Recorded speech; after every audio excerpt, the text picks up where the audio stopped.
తెలుగువారి #1 choice Telugu matrimony.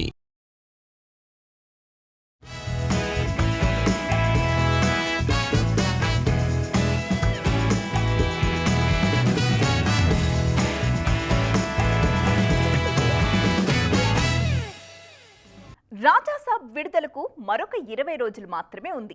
మరి ఈ గ్యాప్లో మేకర్స్ ఏం చేయబోతున్నారు? ప్రమోషనల్ ప్లానింగ్స్ ఎలా ఉండబోతున్నాయి? అసలు బిజినెస్ డీటెయిల్స్ ఏంటి? ఏపీ తెలంగాణలో సినిమాని ఎంత కమ్ముతున్నారు? వరల్డ్ వైడ్ బిజినెస్ ఎంత జరిగింది? ప్రభాస్ గత సినిమాల స్థాయిలోనే బిజినెస్ జరుగుతుందా? ఎక్స్క్లూజివ్గా చూసేయండి. ప్రభాస్ గత సినిమాలతో పోలిస్తే రాజాసాబ్పై ముందు నుంచి కాస్త తక్కువ అంచనాలైతే ఉన్నాయి. అది బడ్జెట్ పరంగా కావచ్చు, టెక్నికల్ టీం కావచ్చు, దర్శకుడు కావచ్చు. కారణం ఏదైనా సరే సలార్, కల్కి రేంజ్లో రాజాసాబ్ ట్రెండ్ అవ్వలేదు అన్నది కాదనలేని వాస్తవం. కానీ రిలీజ్ డేట్ దగ్గర పడుతున్న కొద్దీ రాజాసాబ్ కూడా సంచలనాలకు కేరాఫ్గా మారిపోయింది. ఇది చిన్న సినిమా కాదు, దీని బడ్జెట్ కూడా పెద్దదే అంటూ ముందు నుంచి చెప్తూనే ఉన్నారు నిర్మాత విశ్వప్రసాద్. ఆయన చెప్తున్న దాని ప్రకారం రాజాసాబ్ బడ్జెట్ 400 కోట్లకు పైనే. దానికి తగ్గట్టుగానే నాన్ థియేట్రికల్లో రికార్డులు తిరగరాస్తోంది రాజాసాబ్. అదేవిధంగా థియేట్రికల్లో కూడా దుమ్ము దులిపేస్తోంది చిత్రం. తెలుగు రాష్ట్రాల్లోనే రాజాసాబ్ బిజినెస్ 160 కోట్ల వరకు ఉంది. నైజాంలో 70 కోట్లు, ఏపీలో 75 కోట్లు, సీడెడ్లో 25 కోట్ల వరకు బిజినెస్ జరుగుతోందని అంచనా. అలాగే ఓవర్సీస్, హిందీ కలిపి మరో 150 కోట్లేసుకోండి. అంటే వరల్డ్ వైడ్ 350 కోట్లకు పైగానే టార్గెట్తో బరిలోకి దిగబోతున్నారు రాజాసాబ్. బాహుబలి 2, సలార్, కల్కి స్థాయిలోనే దీని బిజినెస్ కూడా జరుగుతోంది. దర్శకుడితో పని లేకుండా తన క్రేజ్తోనే బిజినెస్ చేస్తున్నారు ప్రభాస్. పైగా పండగ సీజన్ కావడం, చాలా ఏళ్ల తర్వాత వింటేజ్ లుక్లో ప్రభాస్ దర్శనం, కామెడీ ఇవన్నీ రాజాసాబ్కి కలిసొచ్చే విషయాలు. 3 గంటలకు పైగా నిడివితో రాబోతోంది ఈ చిత్రం. మొత్తానికి థియేట్రికల్, నాన్ థియేట్రికల్ కలిపి 600 కోట్లకు పైగానే బిజినెస్ చేస్తోంది రాజాసాబ్. పవన్ కళ్యాణ్ అభిమానులకి ఓజీ అనేది కేవలం సినిమా మాత్రమే కాదు, అదొక ఎమోషన్ కూడా. థియేటర్స్లో ఉన్నన్ని రోజులు దాన్ని సెలబ్రేట్ చేసుకున్నారు ఫ్యాన్స్. అయిపోయాక అలాంటి సినిమా ఇచ్చినందుకు ఆ దర్శకుడికి థ్యాంక్స్ చెప్తూనే ఉన్నారు. మరి ఫ్యాన్సే అంతలా ఉన్నప్పుడు హీరో ఊరికే ఉంటాడా? అందుకే పవన్ అద్దరిపోయే గిఫ్ట్ ఇచ్చేశాడు. ఆ గిఫ్ట్ ఏంటో లెట్స్ వాచ్.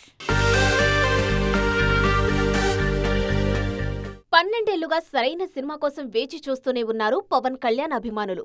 పుష్కరకాలంగా ఎన్ని సినిమాలు చేసినా ఫలితం మాత్రం ఆశించినట్లు రాలేదు. మధ్యలో భీమ్లా నాయక్, వకీల్ సాబ్ సోసోగానే ఆడాయి కానీ ఆకలి మాత్రం తీర్చలేదు. అలాంటి సమయంలో వచ్చింది ఓజీ.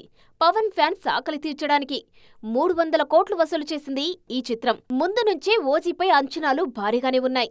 వాటిని నిలబెడుతూ అభిమానులు కోరుకున్న దానికంటే 10 రెట్లు ఎక్కువగానే పవన్ ను ప్రెజెంట్ చేశారు డైరెక్టర్ సుజిత్. అందుకే ఆయనకు గుడి కట్టినా తప్పులేదు అంటూ మునగ చెట్టెక్కించారు ఫ్యాన్స్. తాజాగా తనకు అలాంటి సినిమానిచ్చిన సుజిత్ కు ల్యాండ్ రోవర్ డిఫెండర్ గిఫ్ట్ ఇచ్చారు పవన్ కళ్యాణ్. పవన్ ఇచ్చిన కార్తో ఖతర్నాక్ ఫోజులిచ్చారు సుజిత్. త్వరలోనే ఈ కాంబినేషన్ మళ్లీ రిపీట్ అయ్యే ఛాన్స్ లేకపోలేదు. ఓజీ ప్రీక్వెల్, సీక్వెల్ చేస్తానని ఇప్పటికే చెప్పారు పవన్. ఈలోపు నానితో సినిమా చేస్తున్నారు సుజిత్. ఈ గ్యాప్ లో పవన్ కూడా ఉస్తాద్ భగత్ సింగ్ పై ఫోకస్ చేశారు. అన్నీ కుదిరితే త్వరలోనే ఓజీ కాంబో మళ్లీ సెట్స్ పైకి రానుంది. ఇండియన్ సినిమాకి 1000 కోట్ల సినిమాని పరిచయం చేసిందే మన టాలీవుడ్. ఆ తరువాత 500 కోట్లు కూడా మనోళ్ళకి జూజుబీ అయిపోయింది. అలాంటి టాలీవుడ్కి 2025 మాత్రం అస్సలు కలిసి రాలేదు. ఒక్కటంటే ఒక్కటి కూడా 500 కోట్లు కలెక్ట్ చేసిన సినిమా లేదు. అంచనాలతో వచ్చిన సినిమాలన్నీ చేతులెత్తేశాయి. 2025లో పాన్ ఇండియన్ ఫెయిల్యూర్కి అసలు రీజన్ ఏంటో ఈ స్టోరీలో చూసేద్దాం. 2022లో RRR 1000 కోట్లకు పైగా వసూలు చేసింది. 2023లో సలార్ 500 కోట్ల క్లబ్లో చేరింది. 2024లో పుష్ప 2 సినిమా 1800 కోట్లు, కల్కి 2కు 1200 కోట్లు, దేవర సినిమాకు 500 కోట్ల వరకు వసూళ్లొచ్చాయి. మరి 2025 తెలుగు ఇండస్ట్రీకి ఏమిచ్చింది? ఈ ప్రశ్నకు సమాధానం చెప్పడం కాస్త కష్టమే. గత కొన్నేళ్లుగా సాగిన దండయాత్ర ఈ ఏడాది లేదు. మరో 2 వారాలైతే 2026 వచ్చేస్తుంది. కానీ ఈ ఏడాది పాన్ ఇండియన్ సినిమాలకు పెద్దగా కలిసొచ్చిందేం లేదు. భారీ అంచనాలతో వచ్చిన గేమ్ చేంజర్ దారుణంగా నిరాశపరిచింది. 500 కోట్ల క్లబ్లో చేరుతుందనుకుంటే భారీ నష్టాలు తీసుకొచ్చింది. ఇక వార్ 2 కూడా అంతే ఘోరంగా ఫ్లాప్ అయింది. దాంతో టాలీవుడ్కు 2025లో 500 కోట్లు కలగానే ఉండిపోయింది. సంక్రాంతికి వస్తున్నాం సినిమాతో వెంకటేష్ 300 కోట్లు వసూలు చేయగా, ఆ తర్వాత ఓజీ సినిమాతో పవన్ కళ్యాణ్ కూడా అదే మ్యాజిక్ చేశారు. ఈ 2 సినిమాలు మినహాయిస్తే 300 కోట్లు వసూలు చేసిన సినిమా మరొకటి లేదు. మిరాయ్, డాకు మహారాజ్, హిట్ 3 లాంటి సినిమాలు 100 కోట్ల క్లబ్లో చేరాయి. కానీ 200 కోట్ల సినిమాలు కూడా ఏం లేవు. ప్రభాస్, అల్లు అర్జున్, మహేష్ బాబు లాంటి హీరోలు 2025లో అసలు కనబడలేదు. అది కూడా టాలీవుడ్ కు మైనస్ అయింది. మరోవైపు కన్నడలో కాంతారా చాప్టర్ 1 ఏకంగా 853 కోట్లతో 2025 బిగ్గెస్ట్ గ్రాసర్ కాగా, ఛావా 800 కోట్లతో రెండో స్థానంలో ఉంది. ఆ తర్వాత సయారా 560 కోట్లు, కూలీ 518 కోట్లు వసూలు చేశాయి. దురంధర్ సైతం 500 కోట్ల క్లబ్లో చేరిపోయింది. ఒక్క హిట్ కెరియర్ని ఎంత మార్చేస్తుంది అనడానికి బాలీవుడ్లో ఒక సీనియర్ హీరోనే నిదర్శనం. 20 ఏళ్లుగా హిట్లు లేని ఆయనకి ఒకే ఒక్క విజయం ఊపిరిపోసింది. ఆ జోష్తో వరుసగా సినిమాలు చేస్తూనే ఉన్నారు. ఆల్రెడీ ఒక సీక్వెల్తో 600 కోట్లు కొల్లగొట్టిన ఆ సీనియర్ ఇప్పుడు మరొక సెన్సేషనల్ సీక్వెల్తో వచ్చేస్తున్నారు. తాజాగా ఈ చిత్ర టీజర్ కూడా రిలీజ్ అయింది తెలుసా? మరి ఆ హీరో ఎవరో చూసేయండి. బోర్డర్ కేవలం బాలీవుడ్ హిస్టరీలోనే కాదు, మొత్తం ఇండియన్ సినిమా చరిత్రలోనే నిలిచిపోయిన అద్భుతమైన వార్ డ్రామా. జేపీ దత్తా తెరకెక్కించిన ఈ చిత్రం 1997లో విడుదలైంది. సన్నీ డియోల్తో పాటు మరో 60 మంది హీరోలు ఇందులో నటించారు. అప్పట్లో సంచలనం సృష్టించిన ఈ సినిమాకు సీక్వెల్ వస్తుంది ఇప్పుడు. బార్డర్లో సన్నీతో పాటు జాకీ ష్రాఫ్, అక్షయ్ ఖన్నా, సునీల్ శెట్టి లాంటి స్టార్స్ కూడా నటించారు. తాజాగా వస్తున్న బార్డర్ 2లో సన్నీ డియోల్ కంటిన్యూ అవుతుండగా, కొత్తగా వరుణ్ ధవన్, దిల్జిత్ దోసన్, అహన్ శెట్టి యాడ్ అయ్యారు. ఈ సినిమాకు అనురాగ్ సింగ్ దర్శకుడు. జనవరి 23న విడుదల కానుంది బార్డర్ 2. 2 ఏళ్ల కింద గదర్ 2తో ఫామ్లోకి వచ్చారు సన్నీ డియోల్. ఈ ఏడాది జాట్లో నటించారు. గదర్ 2 సినిమా ఏకంగా 600 కోట్లు వసూలు చేసింది. అదే అంచనాలు బార్డర్ 2పై కూడా ఉన్నాయి. పైగా రిపబ్లిక్ డే వీకెండ్ విడుదలవుతుంది ఈ చిత్రం. ఆల్రెడీ 20 ఏళ్ల తర్వాత గదర్ 2తో మ్యాజిక్ చేసిన సన్నీ డియోల్ ఈసారి బార్డర్ 2తోనూ అదే చేయాలని చూస్తున్నారు. పైగా దేశభక్తి సినిమాల ట్రెండ్ నడుస్తోంది కాబట్టి అది కూడా బార్డర్ 2కు హెల్ప్ కానుంది. స్టార్ హీరోల సినిమాల నుంచి టీజర్స్, ఫస్ట్ లుక్స్ కాదు ఏం వచ్చినా కూడా సోషల్ మీడియాలో వైబ్ అయితే కామన్ కదా. అందుకే లిరికల్ సాంగ్స్ కూడా అంతే సెన్సేషన్ క్రియేట్ చేస్తున్నాయి. ఒక్కొక్కటి 100 మిలియన్స్కి తగ్గకుండా వ్యూస్ తెచ్చుకుంటున్నాయంటే చూడండి. తాజాగా మరో పాట కూడా అదే క్లబ్లోకి వచ్చేసింది. మరి ఒక్క పాటతో రచ్చ చేస్తున్న సినిమాలేంటో లెట్స్ వాచ్. చికిరీ చికిరీ అంటూ గత నెల రోజులుగా యూట్యూబ్ షేక్ అయిపోతోంది. చిన్నపిల్లల నుంచి పెద్దోళ్ల వరకు రామ్ చరణ్ చేసిన హుక్ స్టెప్ ను రిపీట్ చేస్తూనే ఉన్నారు. దానికి తోడు చాలా ఏళ్ల తర్వాత రెహమాన్ ట్యూన్ చేసిన తెలుగు పాట ఇది. తాజాగా ఈ పాట 100 మిలియన్ల క్లబ్లో చేరిపోయింది. అన్ని భాషలు కలిపితే 150 మిలియన్లు దాటిపోయింది. పెద్ద టీజర్ విడుదలైనప్పటికంటే చికిరీ సాంగ్ విడుదలయ్యాక సినిమాపై అంచనాలు మరింత పెరిగిపోయాయి. ఇక తనయుడికి పోటీగా తండ్రి కూడా వ్యూస్ విషయంలో తగ్గేదేలే అంటున్నారు. చిరంజీవి మన శంకర వరప్రసాద్ గారి నుంచి విడుదలైన మీసాల పిల్ల పాట ఇప్పటి వరకు 85 మిలియన్ల వ్యూస్ అందుకుంది.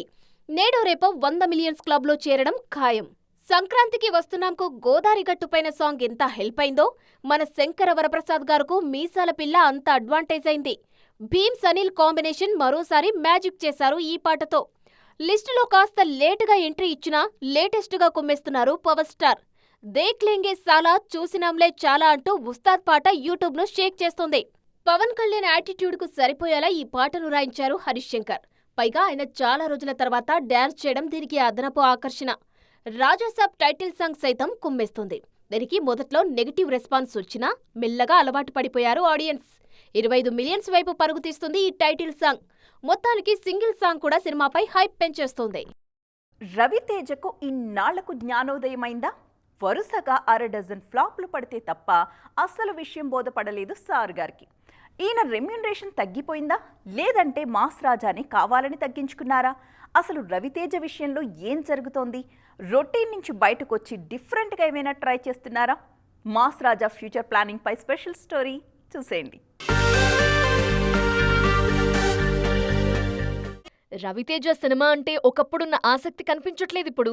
మరీ రొటీన్ సినిమాలు చేస్తున్నారు అనే విమర్శలు ఈయనపై గట్టిగా ఉన్నాయి. వాటి ఫలితమే వరుస ఫ్లాపులు. ధమాకా తరువాత ఈయనకి మరో హిట్ లేదు. ఈ హీరోపై ఉన్న మరో కంప్లైంట్ భారీ రెమ్యూనరేషన్. ఫ్లాపుల్లోనూ సినిమాకి 25 కోట్లు వసూలు చేస్తారని మాస్ రాజాపై విమర్శలు బానే ఉన్నాయి. వరుస ఫ్లాప్స్ రవితేజ మార్కెట్ని బాగా దెబ్బతీశాయి. అందుకే పారితోషికంలో తగ్గక తప్పట్లేదు. ప్రస్తుతం కిషోర్ తిరుమలతో చేస్తున్న భర్త మహాశయులకు విజ్ఞప్తి సినిమాకి గతం కంటే తక్కువ రెమ్యూనరేషన్ తీసుకున్నారు మాస్ రాజా. ఇది ఫ్యామిలీ ఎంటర్టైనర్. సంక్రాంతికి విడుదల కానుంది. పారితోషికం తగ్గించుకున్న ప్రాఫిట్స్ లో షేర్ తీసుకుంటున్నారు రవితేజ. మైత్రి మూవీ మేకర్స్ నిర్మాణంలో శివ నిర్వాణ తెరకెక్కిస్తున్న సినిమాకి కూడా రవితేజ తక్కువలోనే చేస్తున్నారు. థ్రిల్లర్ జాన్రాలో వస్తున్న ఈ సినిమాకి ఇరుముడి టైటిల్ పరిశీలిస్తున్నారు. విశ్వంభర ఫేమ్ వశిష్ఠతో ఓకే అయిన సైన్స్ ఫిక్షన్ మూవీకి కండిషన్స్ అప్లై అంటున్నారు మేకర్స్. మొత్తానికి వరుస ఫ్లాప్లతో మాస్ రాజా రెమ్యూనరేషన్ తగ్గించక తప్పలేదు. సో ఫ్రెండ్స్, చూసారుగా, ఇది ఇవాల్టి ఎక్స్క్లూజివ్. మరిన్ని కలర్ఫుల్ అప్డేట్స్తో నైట్ టీటీలో మళ్ళీ కలుద్దాం. అప్పటి వరకు చూస్తూనే ఉండండి TV9.